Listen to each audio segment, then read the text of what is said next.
raise your hand if this is your first time going to a poetry reading. Are any of you new to this? All right, cool. Welcome.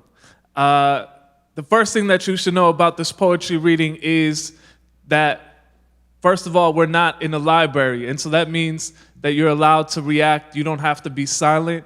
So some of the ways that you can react, you can snap your fingers. Let me see you snap your fingers.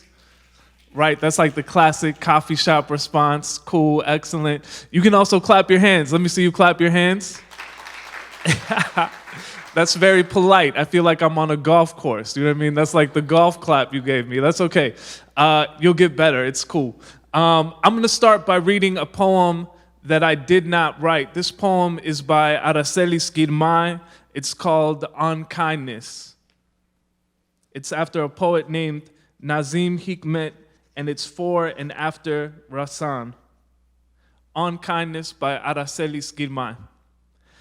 At the Detroit Metro Airport, with the turtle hours to spare between now and my flight, there is such a thing as the kindness of the conveyor belt, who lends me its slow, strange mollusk foot as I stand quiet, exhausted, having been alone in my bed for days now, sleeping in hotels, having spent months now without seeing the faces of my family. Somehow its slow and quiet carrying of the load reminds me of the kindness of donkeys. And this kindness returns me to myself. It reminds me of the kindness of other things I love, like the kindness of sisters who send mail wherever you are. And speaking of mail, there is the special kindness of the mail lady who says, "Hi, baby," to everyone. At first, I thought it was just me, but now I know she says, "Hi, baby," to everyone. This is kindness, too. This is kindness. Too, there is the kindness of windows and of dogs. And then there was that extraordinary Sunday back at the house. I heard a woman screaming about how she was lonely, and so lonely she didn't know what she'd do. Maybe kill herself, she said, over and over like a parrot in a cage, a parrot whose human parent only taught it that one sentence. I looked out the window and saw her from behind, the way she flung her arms like she was desperate and being killed or eaten by an invisible predator, like a tiger or a lion, in the chest, and her voice seemed fogged out with methadone. I don't know, something. And I walked away from the window and sat angry with her for screaming and sad. And not long after, I heard her saying, "What'd you say? What'd you say to me?" And a man's voice, low, I could not tell if it was kind. And she said, "I'll kill myself. I'm so lonely. And did I tell you yet that it was Mother's Day? Flowers and mothers all day long." And the woman saying, "I'm so lonely, I could kill myself." And then quiet, and the man's voice saying, "It's okay, it's okay, I love you, it's okay." And this made me get up, put my face again to the window to see my landlord's nephew outside, just hugging her so as if it were his mother. I mean, as if he belonged to her. And then again quiet, I left the window but sat in the silence of the house, hidden by shutters, and was amazed when the front door of the brownstone opened up and let the tall nephew in with his sad and cougar eyes, handsome and tall in his Carolina Brooklyn swagger. I heard him start to climb the stairs above me, and my own hand opened up my own front door. And though it was none of my business, I asked him, "Do you know that woman out there? And do you know what happened next?" He said, "No." The nephew said no, he didn't know the woman out there, and he told me Happy Mother's Day as he climbed the rest of the stairs, and I can't stop seeing them hugging on the street, under trees. It was spring but cold, and sometimes in the memory his head is touching hers, and sometimes in the memory his eyes are closed, and sometimes she is holding him and singing to him, "I love you, it's okay." I mean to tell you that everywhere I go, I hear us singing to each other. This way, I mean to tell you that I have witnessed such great kindnesses as this, in this, my true life, you must believe me. I mean, on a Sunday when nobody was supposed to be watching, nobody at all, I saw this happen, the two of them hugging when nobody was supposed to be watching, but not a secret either, public as the street, not for glory and not for a joke, the landlord's nephew ready to stand there for the woman like a brother or a sister or a husband or son or none of those things at all, but a stranger who, like her, is an earthling. Perhaps this thing I am calling kindness is more simple than kindness, rather recognition of the neighbor and the blue shared earth and the common circumstance of being here, what remains living of the last 2 million impossible years.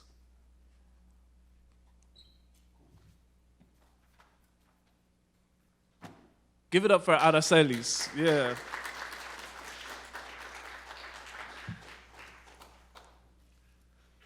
That poem is from the book Kingdom Animalia, which is one of my favorite books. Kingdom Animalia is one of the books that I carry with me everywhere. This next poem is by me. It's called, here it is. It's called Mexican American Disambiguation. It's after a poet named Idris Goodwin. My parents are Mexican, who are not to be confused with Mexican Americans or Chicanos. I am a Chicano from Chicago, which means I am a Mexican American with a fancy college degree and a few tattoos. My parents are Mexican, who are not to be confused with Mexicans still living in Mexico. Those Mexicans call themselves Mexicanos. White folks at parties call them pobrecitos. American colleges call them international students and diverse. My mom was white in Mexico and my dad was mestizo, and after they crossed the border, they became diverse and minorities and ethnic and exotic. But my parents call themselves Mexicanos, who again should not be confused for Mexicanos living in Mexico.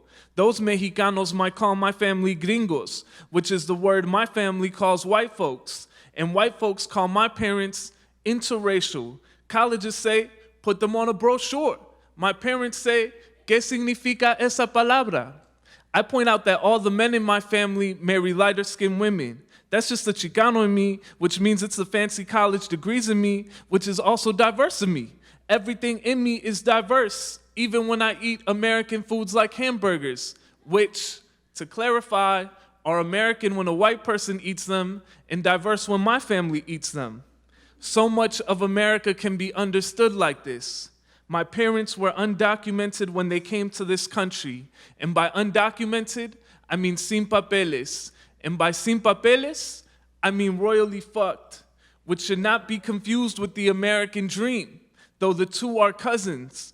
Colleges are not looking for undocumented diversity. My dad became a citizen, which should not be confused with keys to the house. We were safe from deportation, which should not be confused with walking the plank, though they're cousins. I call that sociology, but that's just a Chicano in me who should not be confused with the diversity in me, or the Mexicano in me who is constantly fighting with the upwardly mobile in me, who is good friends with the Mexican American in me, who the colleges love, but only on brochures, who the government calls non-white Hispanic or white Hispanic, who my parents call mijo even when I don't come home so much.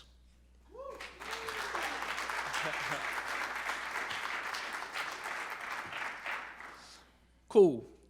Thank you so much for being here. This next poem is a poem called I Love the World, So I Married It. Make some noise if you've heard the phrase, if you love it so much, why don't you marry it? Yeah, okay. Cool. So when I was writing my book, for some reason, that phrase got stuck in my head. So I wrote this poem. I love the world, so I married it. Music. Even on the day my grandma died, there were mangoes, though I tasted nothing. But slowly I came back to the world in carne asada, better than I remembered, smoke off the meat. I couldn't contain my happiness, even though it felt offensive to smile with my grandma buried and getting eaten by the flowers. And sometimes I look at my love and think I would like to stay, to put a welcome mat on our doorstep with our names hyphenated. When I was young, I believed in forever. Then my uncle died, and I knew forever included none of my family, included no friends, their stories rotting in my head until I lose them again. So I know I will divorce the world and let it keep my most treasured possessions. A 6-piece with lemon pepper and mild sauce on, all the honey of a slow kiss, my Apple Music playlist, the way mi abuelita smiled and called me Lupito. I hated that name, except when she said it. Cool. Yeah, you can clap or not, whatever you're feeling. Silence is okay too. All right, so this next poem is called My Parents Fold Like Luggage. One of the things that I was trying to do, and maybe we'll talk more about this in the Q&A, is one of the things that I've noticed is that the conversation around immigration tends to be very small. And so specifically, like news shows are only interested in talking about the act of crossing, right? They're only really interested in talking about the southern border in particular. And they're not as interested in asking like what happens before that leads people to migrate to different places.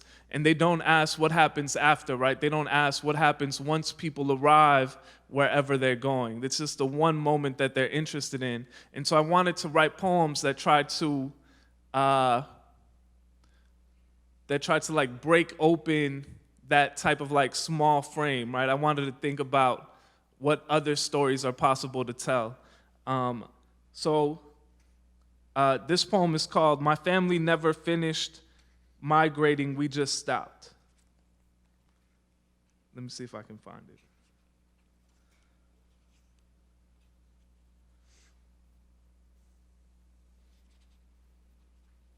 All right. My family never finished migrating, we just stopped. We invented cactus. To survive the winters, we created steel. At my dad's mill, I saw a man dressed like a Martian walk straight into the fire. The flames licked his skin, but like a pet, it never bit him. In the desert, they find our baseball caps, our empty water bottles, but never our bodies. Even the best ICE agents can't track us through the storms, but I have a theory. Some of our cousins don't care about LA or Chicago. They build a sanctuary underneath the sand, under the skin we shed so we can wear the desert like a cobija, under the bones of our loved ones, bones worn thin as thorns to terrorize blue agents, bones worn thin as guitar strings so when the wind blows, we can follow the music home.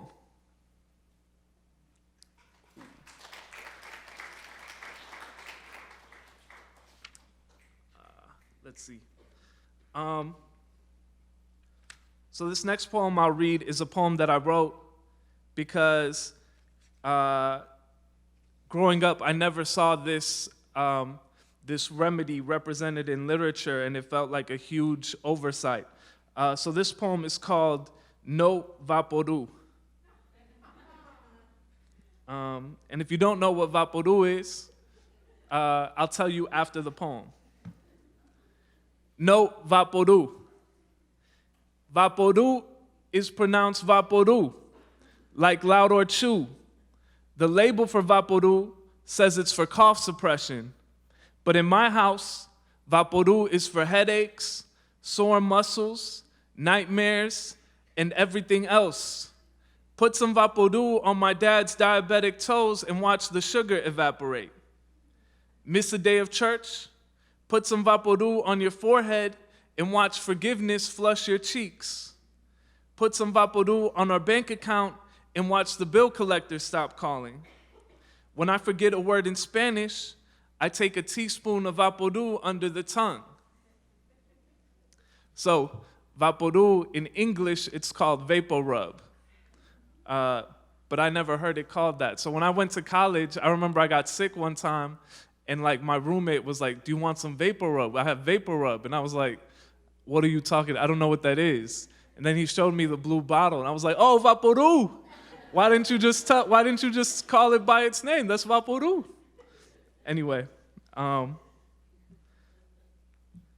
that poem is important to me.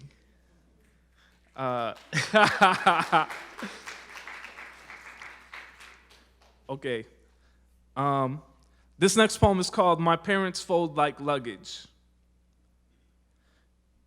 My parents fold like luggage into the trunk of a Toyota Tercel. Stars glitter against a black sky. From the sky, the Tercel is a small ladybug traveling north. From the sky, borders do not exist. The Tercel stops in front of a man in green. Stars glitter like broken glass. The night so heavy it chokes. In the trunk it is starless. My parents protect this moment, this now, what folds them into the trunk of a Tercel, the belief that the folding will end. It doesn't. Dollars fold into bills. My parents near breaking, broke. They protect what might unfold them to discover they are six, a family. If the man in green opens the trunk, the road folds back. This moment and everything that follows disappears into the ink of a police report. Why doesn't he open the trunk? My parents say, God blessed us. Maybe they are right.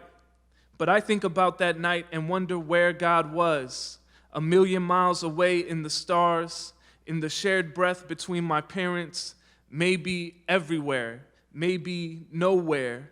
From the sky, the man in green is so small, it is impossible to see him wave. From the sky, it is impossible to hear whether my parents cheer or pray as the car steals north.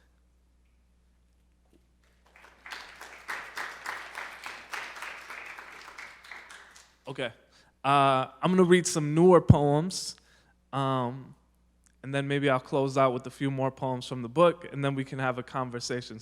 Does that sound okay? Yeah, y'all are good? Okay. This poem is called Ars Poetica, and Ars Poetica is a poem that is kind of like your mission statement, right? It's kind of like, it's a poem that kind of gets at what you're trying to accomplish with your poetry.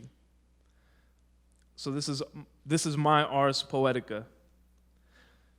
Migration is derived from the word migrate, which is a verb defined by Merriam-Webster as to move from one country, place, or locality to another. Plot twist: migration never ends. My parents moved from Jalisco, Mexico to Chicago in 1987. They were dislocated from Mexico by capitalism, and they arrived in Chicago just in time to be dislocated by capitalism.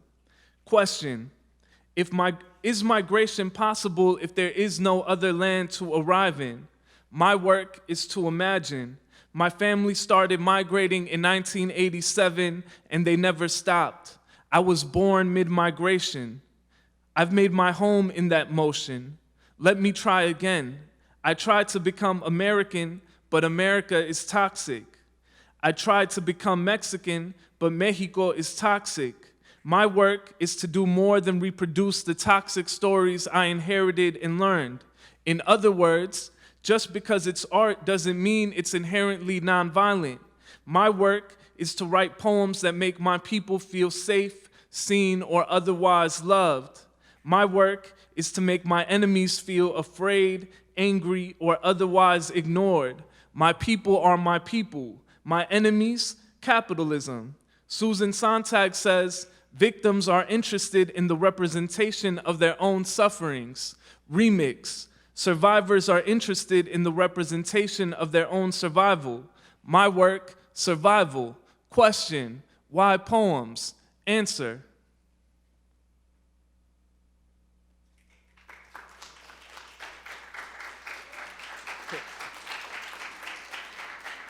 Okay.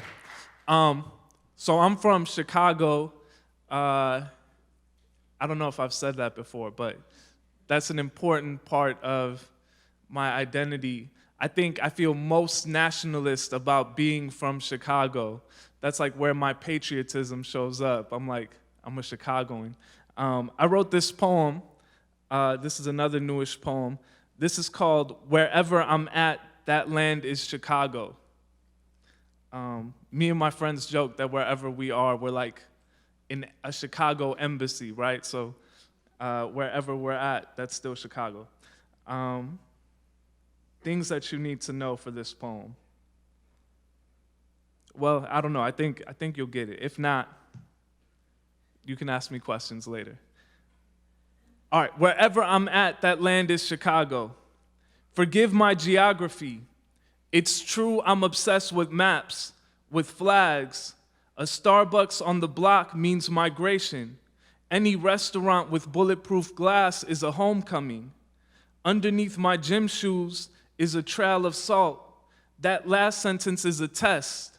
Does the poet mean A, grief, B, winter, C, diaspora, D, this is the wrong question, E, all of the above? I'm always out south of somewhere. I know the sun rises in Lake Michigan and sets out west. I got primos I've never met. There's a word for that. Where did they go? All the steel mills shuddering up like conquered forts. One day, there will be an urban tour through South Chicago.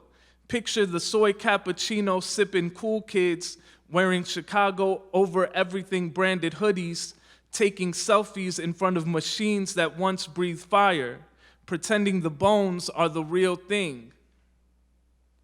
Cool.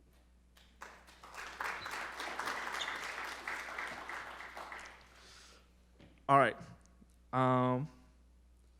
Few more poems. All right. This next poem is called You Get Fat When You're in Love, which is a true story.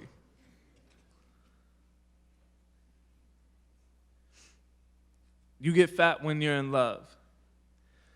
You got a little extra love on your ankles. Love hanging over your belt line. Love makes it hard to fit inside your pants sometimes. Love got you buying bigger sizes. Need deeper pockets for all this love. Your buttons can't hold all the love rippling up the middle of your rib cage. Love turns those shirts into accordions. You make music with this love. Carry yourself like a song.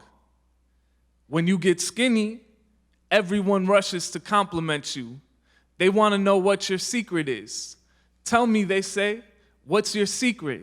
You look great. Call it the broke heart diet. Love left you, then you left you. Now all you have is this disappearing body.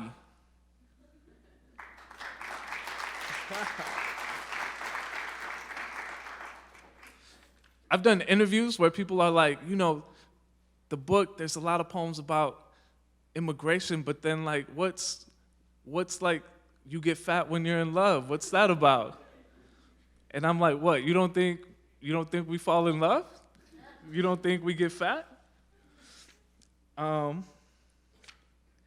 This next poem is a poem I wrote from my dad. My dad, like I said, my parents are from Mexico. I was born here in the United States in Chicago. My dad is like a very traditional Mexican dad.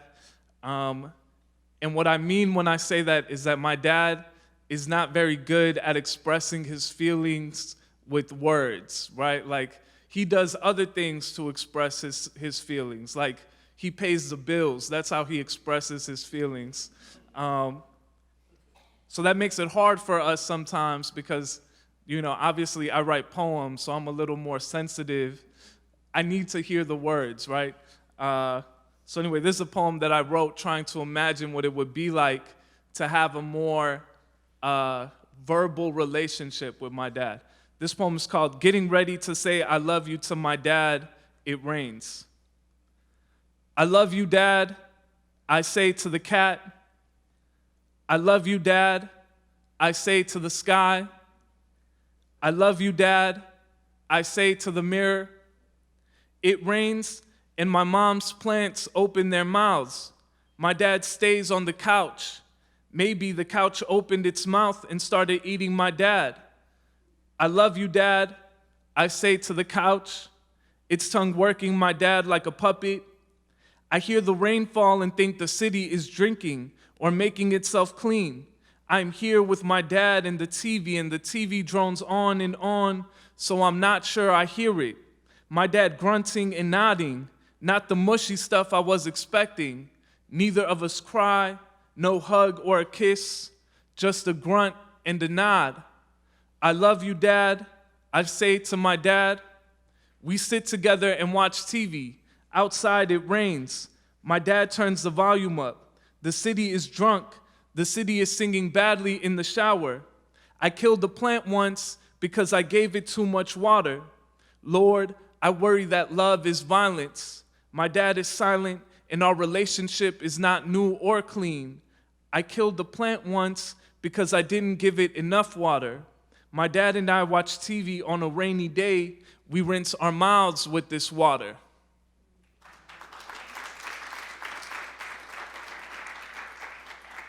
Cool. So I'll read you a poem that I wrote for my mom. This poem is called Nation of Domination. What you need to know before I read this poem is one, so before The Rock was a movie star, he was a wrestler. And when he was a wrestler, he was in a group called the Nation of Domination. And he betrayed that group. And the leader of that group was called Farouk. So you'll hear those names in this poem. And then the other thing is, the poem mentions a rock group called Los Bukis. Los Bukis are my mom's favorite band, so that's who they are. Nation of Domination. My mom hugs me and wants me to stay. I have my foot on the pedal, a fake gold chain on my neck. I confess I'm a sucker. I never want magicians to reveal their secrets. I want to live in the unknowing where everything is possible. My mom dances with me to Los Bukis. She thinks this makes me her baby still. Perspective is a magic trick. I hit my brother with the rock bottom, and I bet you can guess what I leave out. Ask Farouk if you need a hint. The brain is full of magic I don't understand. No one signs up to take a dive. In wrestling, there's a team of writers who decide who wins and who loses. The metaphor is obvious. My mom wasn't born to play the role of mom. I don't care how many baby dolls she played with. I dance with my mom to Los Bukis, and you're a fool if you believe it's her son she's trying to hold on to.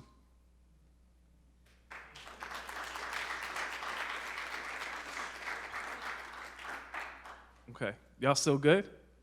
All right. Let's see, what do I want to read you now? Oh, I know what I'll read. So the next poem that I'll read is called I Tried to Be a Good Mexican Son, which is also a true story. Let me see if I can find that poem. Here we go. I tried to be a good Mexican son. I even went to college, but I studied African American studies, which is not the law or medicine or business. My mom still loves me, so I invented her sadness and asked her to hold it like a bouquet of fake flowers. She laughed through it all. I didn't understand. Wasn't immigration a burden? What about the life you left? I asked my mom. She planted flowers. Only house on the block with flowers. Foreclosure came like a cold wind. It took her flowers, but that was a season. New house, bigger garden. Mijo, go get some tomates from the yard is something my mom really says. I tried to be a good Mexican son, went to a good college and learned depression isn't just for white people. I tried to be a good Mexican son, but not that hard. Sometimes my mom's texts get dusty before I answer. Even worse, I never share the Jesus Christ memes she sends me on Facebook. If there's a hell, I'm going express. I hope they have Wi-Fi. I hope I remember to share my mom's Jesus Christ memes. Maybe God believes in second chances, but I doubt it. I tried to be a good Mexican son. I came home for the holidays, still a disappointment. No $1 million job or grandkids. Spanish deteriorating, English getting more vulgar. I tried to be a good Mexican son, but I kept fucking it up. My mom still loves me, even when I can't understand her blessings. She makes me kiss her on the cheek before I leave the house. She tells me to quiet down when she's watching her novelas. She asks me if I'm okay. She tells me I'm getting so skinny and I need to eat more frijoles. She has the pot ready. I tried to be a good Mexican son, but all I know how to do is sit down for a good second and leave before a bad one. Hey. Y'all are great. Thank you so much for being here. All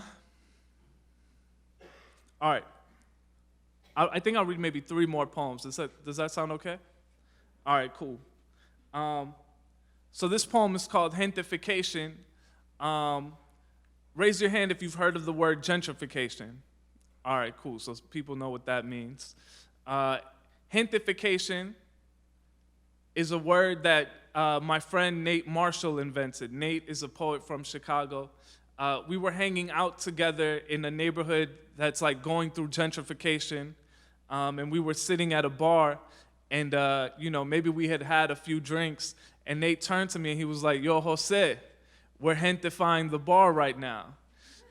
And I was like, "Yo, that's it. We need gentrification." So this poem is called Gentrification. Shout out to Nate. Gentrification. I plant a grain of sand in the new organic juice spot in El Barrio. Soon donkeys shit big stinky shits on carrot containers. Our tios y tias smoking cigarettes and taking up all the plugs. The grain of sand grows into a cactus, and mi abuelita Jacinta is back with the living. She's kicking the juicers out of her kitchen and making masa. The whole block heard what's happening, and outside the hydrants open and flood the streets. The bad news is the property value is going down again. The good news is my boy Nate is teaching poetry workshops in the shade. Gwendolyn Brooks smelled the tamales and came down to write. Rejoice in the good news. My dad comes through with the cooler of beer, and no one gets drunk enough to fight. My mom's French braid gets longer every minute.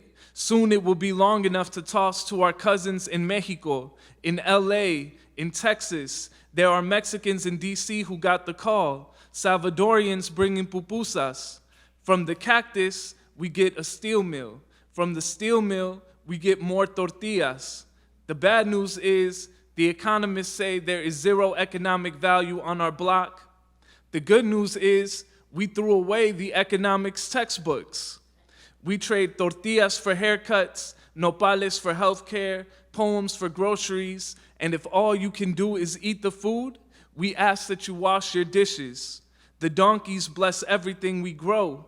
From the tortillas, we get more desert, and from the desert, we get lowriders. Cars bounce, our cousins and gangs get their bendiciones. The whole block is alive and not for sale.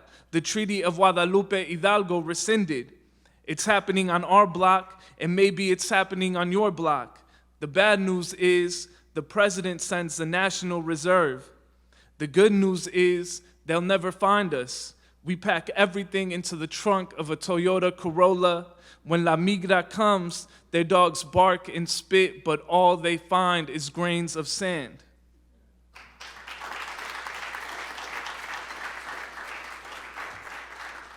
Cool. All right, 2 more poems. This poem is called I Asked Jesus How I Got So White. I have fun when I title my poems. I'm like, what's some ridiculous shit I could say? All right, I asked Jesus how I got so white.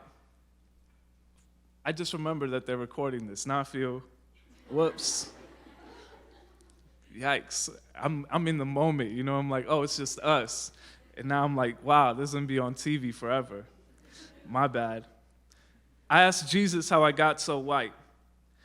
Depending on the population of the room in question, I get asked what I am. My mom told me I'm Mexican.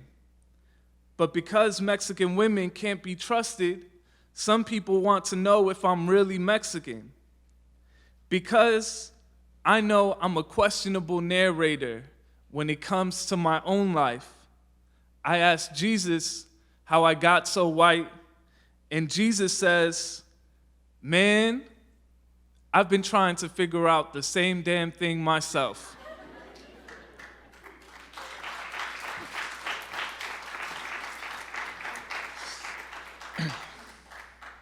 All right, so this will be my last poem. This poem is called Mexican Heaven. In my book, it's split up into 8 poems across the whole book. I wrote it that way because this is my favorite poem, and so I wanted the poem to be like a kind of chorus that people kept coming back to. But I'll read you all 8 parts together right now. Once again, thank you for listening. I'm excited to hear your questions. Thank you so much to the college for having me out. I'm really, really, genuinely happy, and my heart is full being here with you. This poem is called, sure, you can clap. This poem is called Mexican Heaven.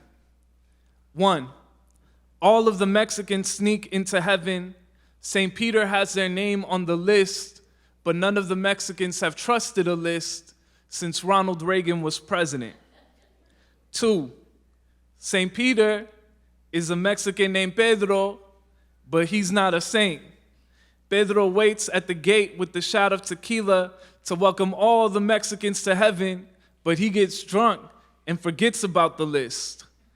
All the Mexicans walk into heaven, even our no good cousins who only go to church for baptisms and funerals. 3, it turns out God is one of those religious Mexicans who doesn't drink or smoke weed, so all the Mexicans in heaven party in the basement while God reads the Bible and thumbs a rosary. God threatens to kick all the Mexicans out of heaven si no paran con las pendejadas, so the Mexicans drink more discreetly. They smoke outside where God won't smell the weed. God pretends the Mexicans are reformed. Hallelujah. This cycle repeats once a month. Amen. 4, Jesus has a tattoo of La Virgen de Guadalupe covering his back. It turns out he's your cousin Jesus from the block. It turns out he gets reincarnated every day and no one on earth cares all that much. 5, all the Mexican women refuse to cook or clean or raise the kids or pay bills or make the bed or drive you to work or do anything except watch their novelas. So heaven is gross. The rats are fat as roosters, and the men die of starvation. 6, there are white people in heaven too. They build condos across the street and ask the Mexicans to speak English. I'm just kidding. There are no white people in heaven. 7, tamales, tacos, tostadas, tortas, pozole, sopes, huaraches, menudo, horchata, jamaica, limonada, agua. 8, St. Peter lets Mexicans into heaven, but only to work in the kitchens. A Mexican dishwasher polishes the crystal, smells the meals, and hears the music.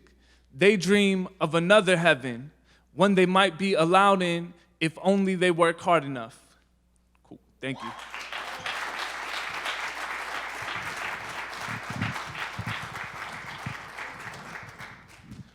Cool, so if you have a question, I think the mics on either side are turned on, so you can just walk up to the mic and we can have a conversation. No questions? Okay, cool, thank you so much. No, I'm kidding. You just turning the mic on? Okay, cool, thank you.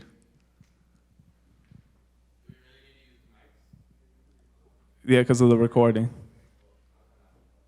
Okay, cool. Thank you. For people who are interested in getting into poetry more and writing more often, what would you suggest? How did you get into it, and how did you keep it consistent, if you did? Yeah, so there's a few questions there, right? I'll start with how I got into poetry. I started writing poetry when I was in high school, and the way that I saw it was in an auditorium like this. So, yeah, I was sitting down and I had no idea what it was to see something called Poetry Slam. And I had no idea what Poetry Slam was, but, I was like, they're offering us free pizza and they're offering us a chance to get out of school. So I was like, all right, cool, I'm gonna go. And the people who were performing were like classmates of mine. There were other teenagers. And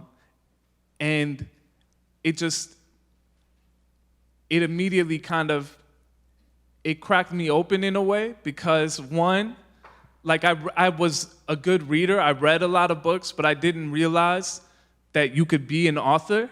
You know what I mean? Like I didn't know, like my dad is a steel worker, my mom is a janitor. Like there were no authors that I knew of walking around our city, right? And so to find out like we could do more than just read books, we could make books, that felt very powerful, especially as someone who loved books, right? So that was powerful. And then two, like the poetry slam that I saw, that was the first time that I saw adults be quiet and listen to the students, right? It was the first time that I saw like the adults listen and like the students got to be the people with the answers and the people with like, not who were educating, but the people who were the masters of that space, right? They controlled what was said. And so that was very powerful to me. And I think I was really hungry for that.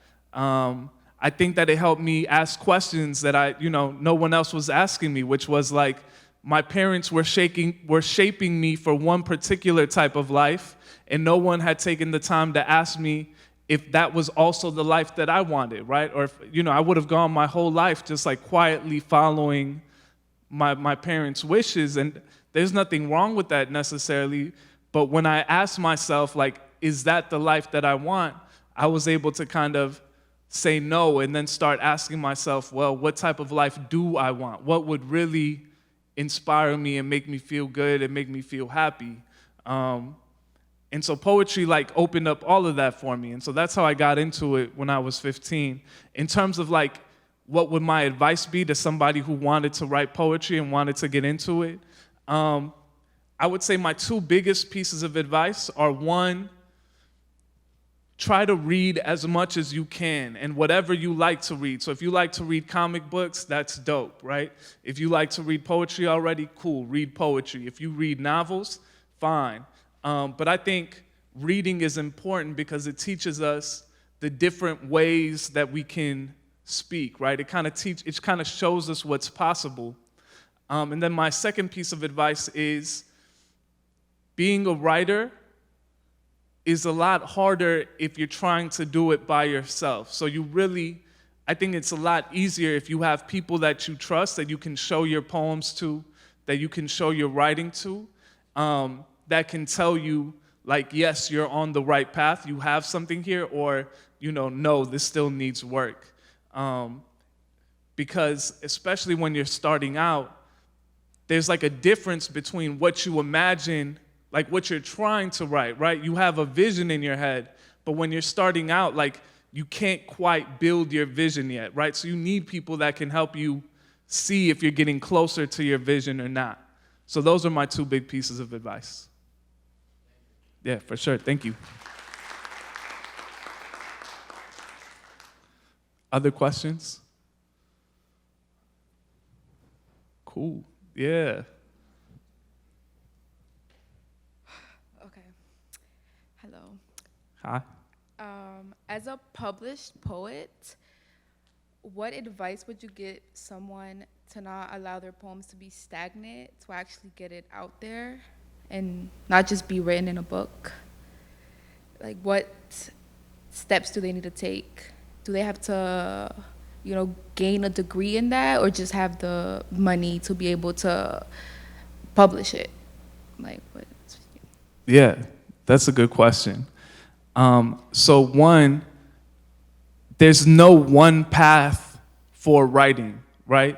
I don't have my MFA in creative writing.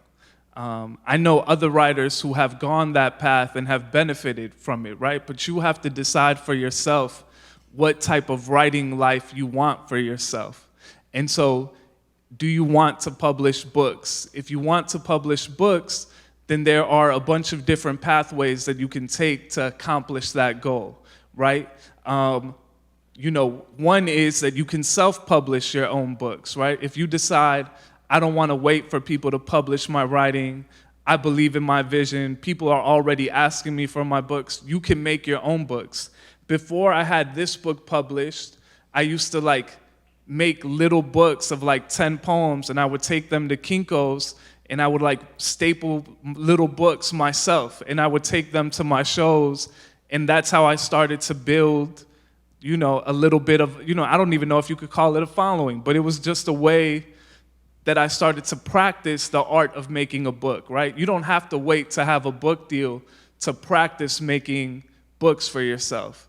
Now, if you're interested, if you're I want to publish and I want a publisher. A publisher is basically a partner in making your book. It's someone who believes in your vision, and they'll kind of front the cost for making your book, and then you split the profits a certain way. If that's the path you want to take, then my suggestion is always find artists who you love, and then see if you can figure out the path that they took. And then you can try to copy some of those paths, right? So one of the poets that I really love is a poet named Jessica Salgado, who's a Salvadoran poet from Los Angeles. She also doesn't have her writing degree, but she's been able to build a substantial following by working with a publisher that's locally based, right? For me, the way that this book came about was I tried to go the quote-unquote literary route. So I submitted to literary journals and did that whole process, and eventually built relationships with people at my publisher, and they asked me to see a manuscript. What I've always found is that I am most successful when I am trying to build things on my own, and then if people want to partner with me, that's cool, but I'm going to build the work that I want to build regardless. Does that make sense? Yeah. So I would say, maybe my biggest piece of advice is figure out what your vision is, make that work, and then see if people will try to get a part of that vision, but have that vision for yourself. Thank you. No problem, thank you. Hello. Hi. I know as far as I hear you talking about your family is a very important part of your life. What were their opinion when you told them that you are becoming a writer, and if the words from them help you to continue in your idea, or what was it? Yeah. Thank you for your question. When I told my family that I was going to become a writer, they were like, ¿Qué es eso? You know what I mean? Right. I was the first person in my family to go to college, and I'm the oldest, so I was the first. And I got into Harvard University. So my parents, sure, you can clap. My parents wanted me to become a lawyer or a doctor or whatever. And so when I was like, yeah, that's really good, but I think I'm gonna write poetry, they were confused for sure. It used to be when I would go home, my dad would pick me up and he'd be like, so mijo, when are you going to law school? And I'd be like, no, Dad, I told you, I write poems. And he'd be like, but you can do that and become a lawyer, right? Which is true, but I was not trying to do that. But now my parents are much more supportive. I tell everyone that there's a particular hour every day where I get 55 Facebook notifications, and it's just my mom liking everything I've posted in the last 24 hours. You know what I mean? And she shares all of it too.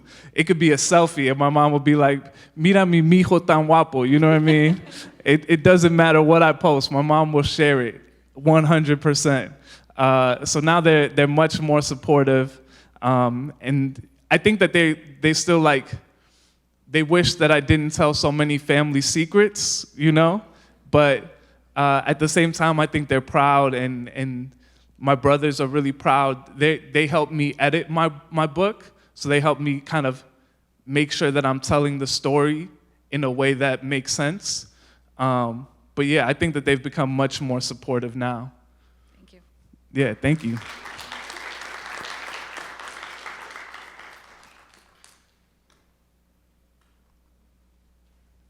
Other questions?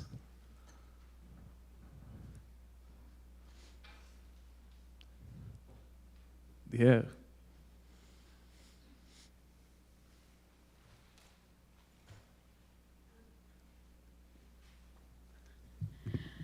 Oh boy.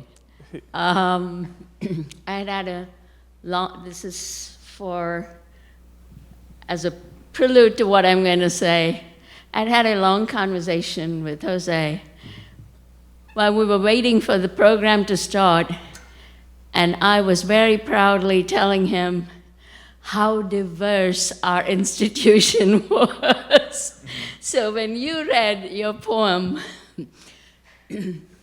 about colleges and diversity on the brochure, it touched a spot.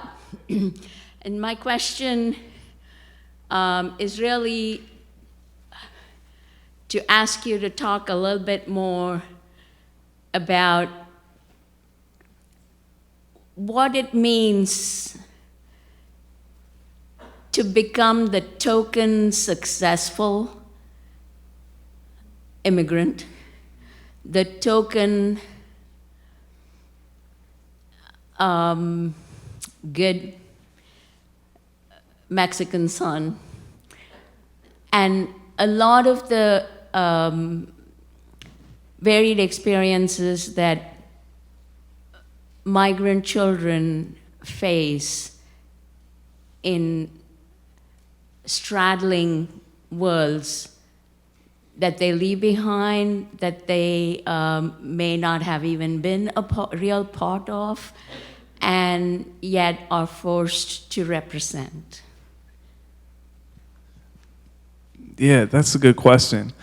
I think I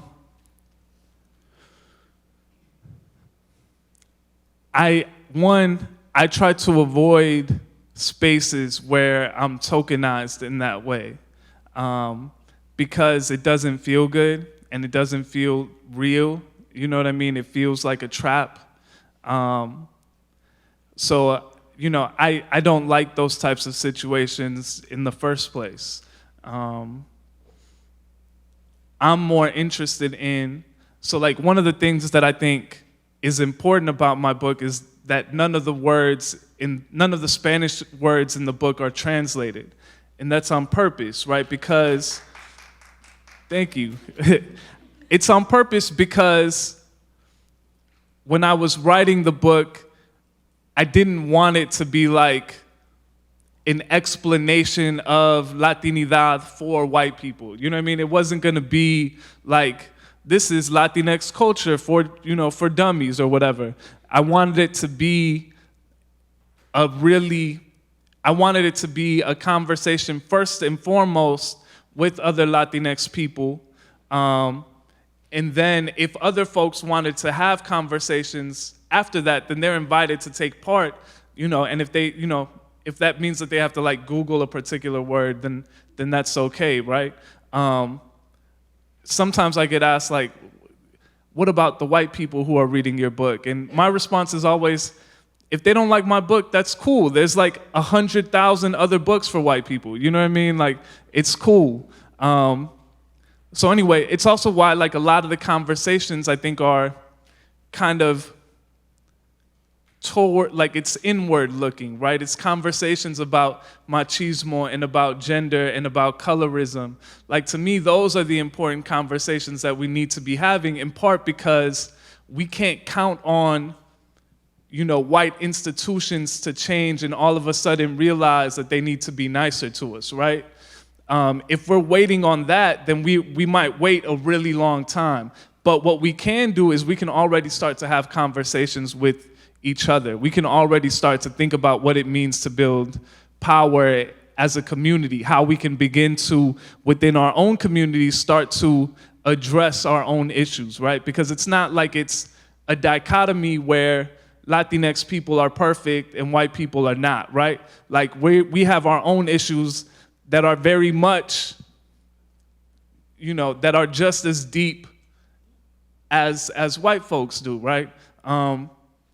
So I'm not interested in being the token. I'm more interested in let me be in conversation with other Latinx people, with other people of color, right? Because we have our own conversations that we need to have between us to think about where we can join forces and ways that, maybe we can be better to one another and be better in solidarity with one another.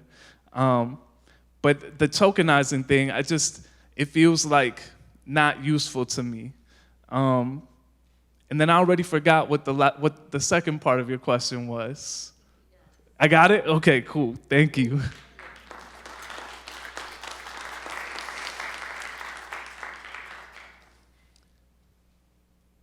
Any other questions? Yes.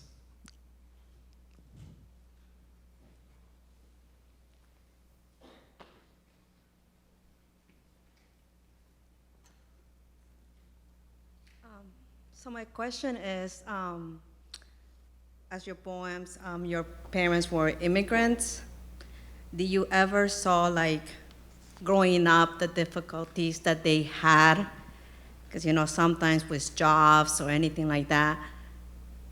How was it that you experienced that and how you overcome, to become what you are now? That's a good question. So there's a couple of big moments that stand out to me. So my mom for a while was working in a sock factory. And I remember that there were particular days where she would stay home because she heard that there were rumors that immigration was going to be there.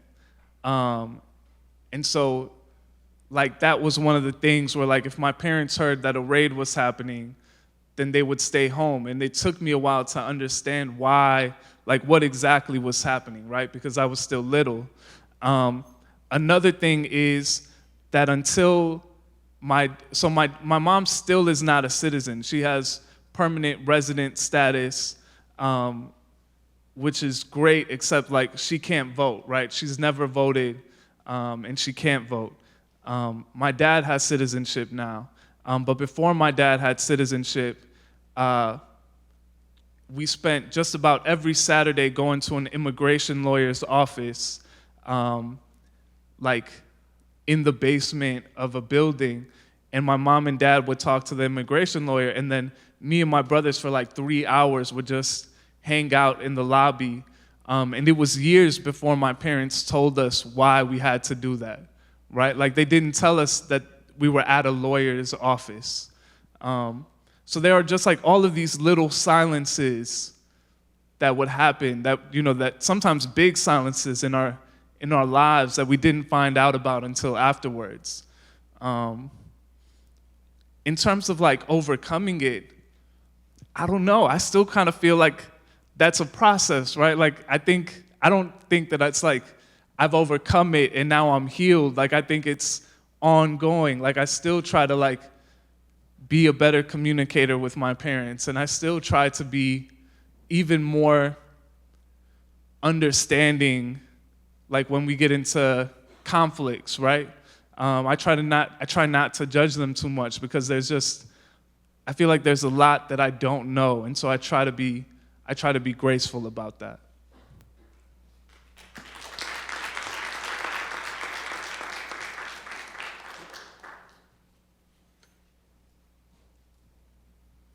Cool.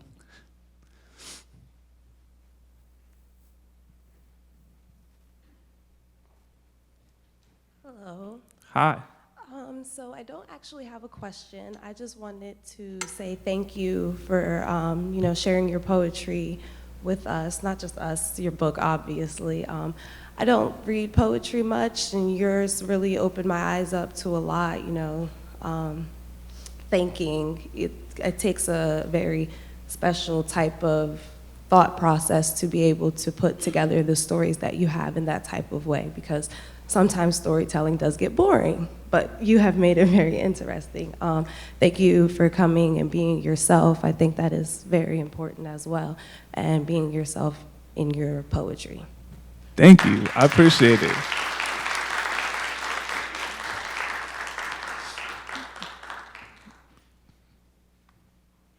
Hi. Hi. Let me see if I can phrase it. Good. So, as a son of immigrants, what would be, or how did you find your identity, especially for many of MCS students that are also immigrants or sons and daughters of immigrants? What process did it take to find who you are? And because I'm pretty sure you had conflicts between being Mexican and being American, and what it was being like Mexican American, and how poetry has helped you to find it. Thank you. Yeah, that's a great question. All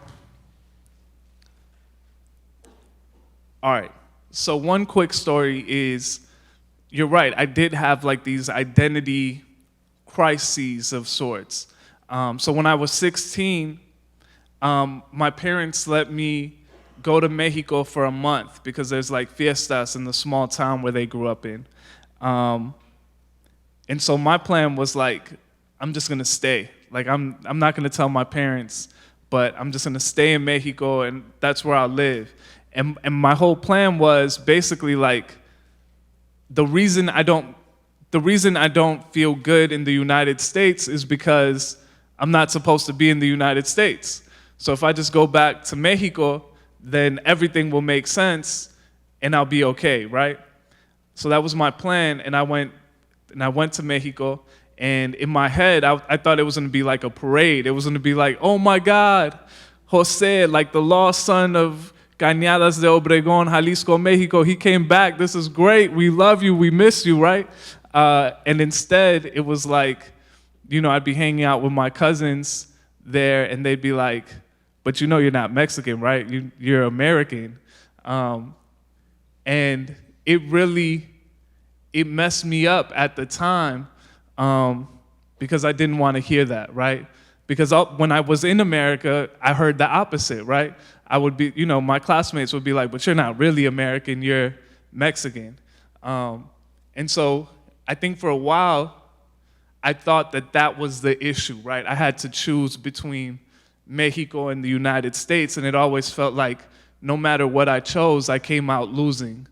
What I've learned, and I think in part it was from studying and reading like Chicanx theorists like Gloria Anzaldúa, but also like poetry, hella poetry, was there's a beauty in the in-between, in what like Anzaldúa calls nepantla, right? Like there's a beauty in being from the middle and being in the in-between.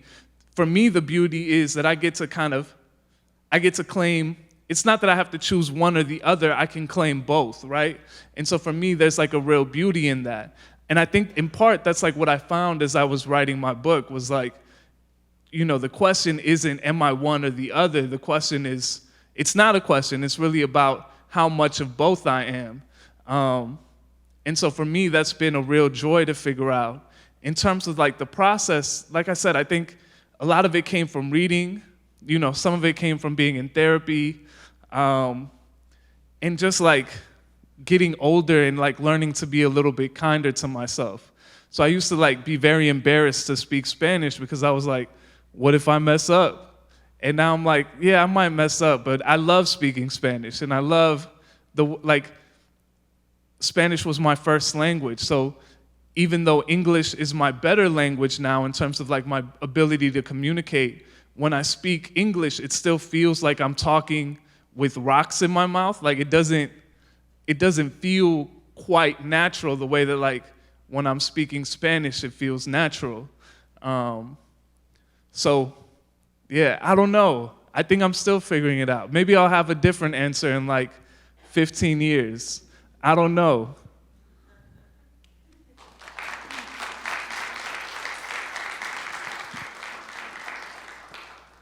Cool. Oh, we still have some time. I was like, is it 8:30? No, it's 8:16. Yay, more questions. You have mentioned that your dad recently became a citizen. How long did the process take for them to provide him a citizenship? I think it took him probably like 12 years, maybe more, maybe 15 in total, now that I think about it. My dad, before he settled in Chicago, he would, in the early 80s, he would cross back and forth. He was working as a migrant farm worker for a time. He worked in a circus for a while. And so he would go, he would work, and then when the job was over, he would go back to Mexico. And then when him and my mom decided to have a family, that's when he started to keep an eye out for like where was their permanent work. And so that's how he ended up in Chicago, was because, this was before the internet. So through the migration network, somebody, let the town of Cañadas know that there was like full-time jobs in the steel mills if people were willing to move to Chicago. And so that's when my dad moved to Chicago. But probably between 12 and 15 years total.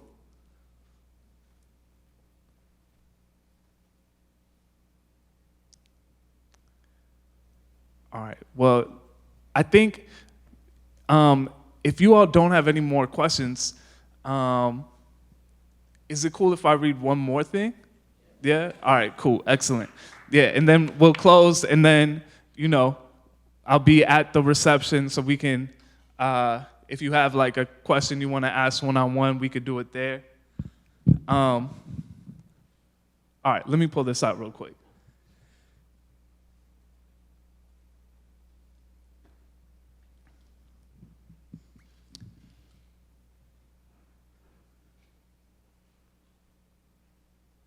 Let's see if this works. Okay. So this is my first time reading this. This is a new, like super new thing. Chicago Magazine asked me to write about Mexican grocery stores. So I tried my best. And so this, like I said, this is the first time that I'm reading this out loud. My hometown Mexican grocery stores are El Roble and Lupitas in Calumet City, Illinois. Lupitas is bigger and has more produce, but on the weekends, nothing touched the carnitas you could get from El Roble. Inside, the smell of the pork fat is mouthwatering. You can follow your nose to the big chunks of meat under the glowing heat lamps. There you can take your pick. Do you want cuero or tripas? Do you want a mix of everything? El Roble on Saturdays was one of the official Mexican reunion spots in Calumet City. There, my mom would pull me away from the magazine rack to say hi to Doña Chela, y Chuy, y Monche, y Miggy, y Dro, y Junior, y Lupe, y Lupita, y Nena. Later, when I moved to the East Coast for college and became inconsolably homesick, my friends asked me what I missed about home. There was so much I missed. I missed Harold's Chicken and the open mics at Young Chicago Authors and asking for ground beef and nacho cheese to be added to my bag of chips. Do you all do that in DC? No? Okay. And I missed Mexican grocery stores. I missed hearing the roll call of all the names we chose for ourselves. I missed El Milagro Tortillas. Mexican grocery stores are a sanctuary, somewhere you could walk in and listen to rancheros for a moment, or maybe the teenager working the cash register would put on WGCI. WGCI is like the local hip hop station in Chicago. If you are like me, maybe you hit a two-step before sliding to the produce section to pick up aguacate, tomatillos, manzanas. These names are a balm, like hearing my own name pronounced correctly, the way my mom said it the day I graduated from college. Mijo, José, mi querido hijo, somos tan orgullosos de ti. The aisles at the store are filled with Mexican delicacies and remedies like gansito snack cakes, maseca, vaporú, and hot Cheetos. And oh, the peppers, bell peppers, serrano chiles, jalapenos, chiles de árbol, and more. What I love the most about Mexican grocery stores has nothing to do with the gansitos they sell, or the fact that the produce is more affordable than in other grocery stores. It's not the taquero posted up in some corner of the store serving up some of the most delicious tacos in town. It's the people who work in the grocery stores, women that call me mijo and tell me Dios que te cuide when I say goodbye. It's the men who call each other carnal and dap me up when I buy carne de al pastor from them. These men and women are my safe space in every town I visit. I'm saying the dude who cut up the carnitas knew I didn't like tripa, so he always picked them out for me. I'm saying Mexican heaven is a real place, and you can find it if you know where to look. Cool.